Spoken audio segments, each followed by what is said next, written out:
என் இயலாமையில் நீ செயல்படுவே.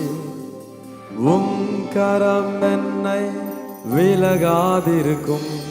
என் இயலாமையில் நீ செயல்படுவே. உம் கரம் என்னை விலகாதிருக்கும். மலைகளை பெயர்ப்பீர் என்றார், என் தடைகள் உமக்கு எம்மாத்திரம்.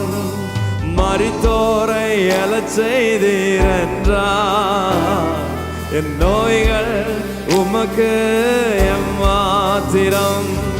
கிரகிக்க முடியா காரியம் செய்வீர்.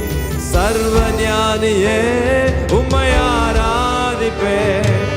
கிரகிக்க முடியா காரியம் செய்வீர். சர்வ ஞானியே உம்மை ஆராதிப்பேன்.